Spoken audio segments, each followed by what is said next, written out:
Persephone called Patrick back the next day as she'd promised. It was more out of curiosity than anything, maybe, but she was truly fascinated at how his career was beginning to take off. She didn't want to go out to dinner as he suggested they do. Instead, they agreed on her picking up a video from Blockbuster and microwave popcorn from Mom's kitchen since Patrick admitted he didn't have any. Persephone looked forward to seeing him. He just recently moved into a condo located in the upscale neighborhood of Bloomfield Hills, a suburb of Detroit. The first night was really more a get to know you meeting. The two discussed politics and religion, normally deadly subjects to discuss with someone you just met. Strangely enough, they seemed to agree on just about everything. Well, except Aretha Franklin and Chaka Khan. Persephone said Aretha was the queen of soul and Chaka Khan the princess. Patrick said Aretha was the queen mother, like she too old now or something, Persephone thought, and Chaka the queen. That went on for a good 20 minutes or so. When they'd reached the point that Persephone was rocking her head and pointing her finger at Patrick, saying, Aretha's still doing it. She ain't retired. And tomorrow, if she get the right song, she could have a #1 hit again, just like she did with Freeway of Love. She the queen. When she'd finished, Patrick looked at her for a moment with a blank face, then pressed his lips together to fight back laughter.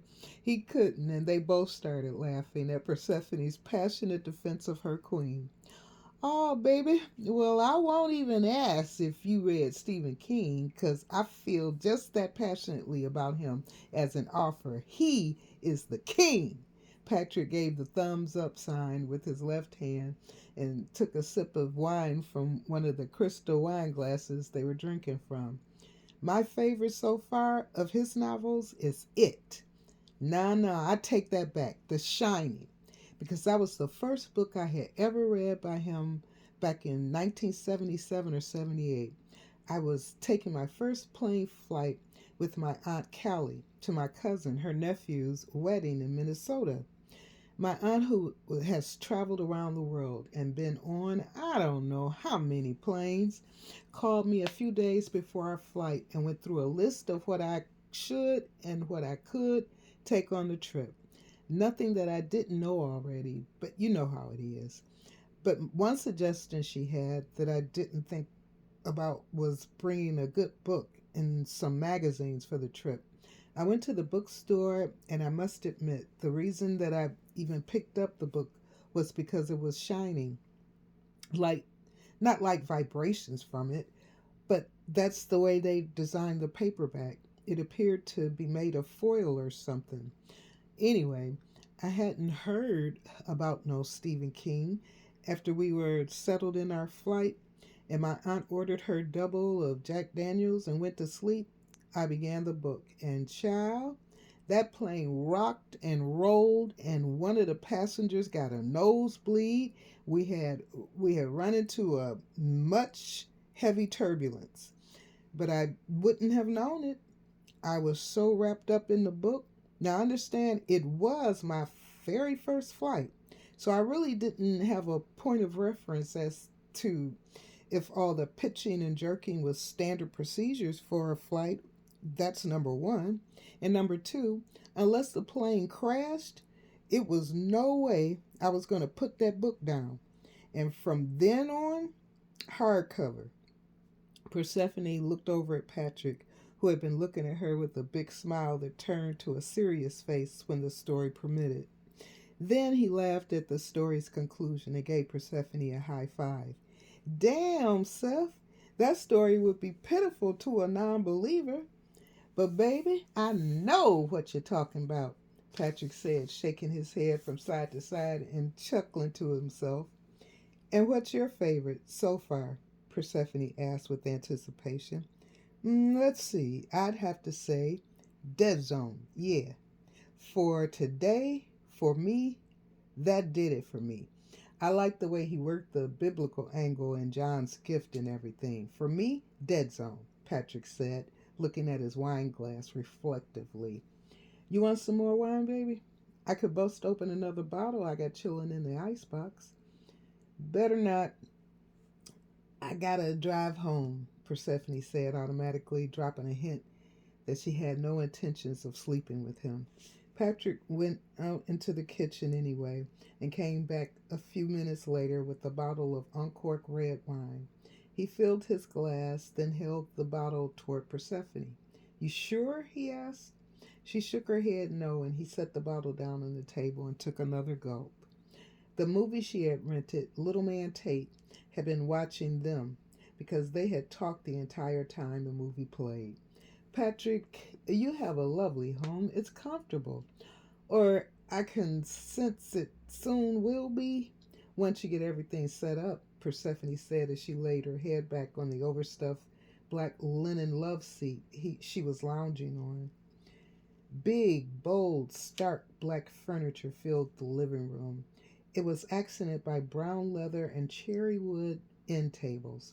A Japanese looking center table made of black lacquer made of black lacquer with intricate mother of pearl designs of flamingos, Japanese fishing boats, and trees on each side, with a round piece of thick glass for the top, was itself a work of art. Patrick confessed his dining room set hadn't arrived yet, but Persephone became quiet when he suggested that she see his new bedroom set. No, no, it's not like that. I mean, it really did come just today. There's plastic and that styrofoam shit all over the floor. But I thought just to take a look at it would be slick, Patrick said, being defensive. A little lamp on the side of the table, he whispered jokingly. You said your new manager is located in New York. Wouldn't you want to relocate to New York soon? Persephone asked, changing the subject. That's a possibility, or LA, but that's way down the road. I want to see what this new man can do first before I try to hop up and do something, Patrick confessed. They were they were silent for a moment, and the VCR gave off that awful movie gas sound that happens when the tape comes to the very end and then eventually rewinds itself. Patrick picked up the remote to rewind the tape. He'd been seated at Persephone's feet with his back leaning on the love seat. Sometimes his legs were kicked out and crossed at the ankles, and sometimes he'd bend one leg and use his knee as a resting place for his wrist. So, you want to see the kitchen at least? I promise I won't throw you across the table and Patrick said with sheer sarcasm. Shut up. I ain't scared to see your old bedroom. I'm just old fashioned in a way when it comes to some things, okay? Calm down. Just chill out. I was gonna say and give you a massage. Honest, Patrick said through laughter. Mm-hmm. Persephone countered, rolling her eyes at him playfully. Don't be mad, baby. We were just getting to know each other. See, and now you want to trip. What's up with that?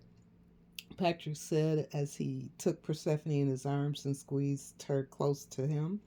Persephone didn't resist. She had to admit it felt good. How long had it been? Too long. Persephone felt herself being seduced and did nothing to resist.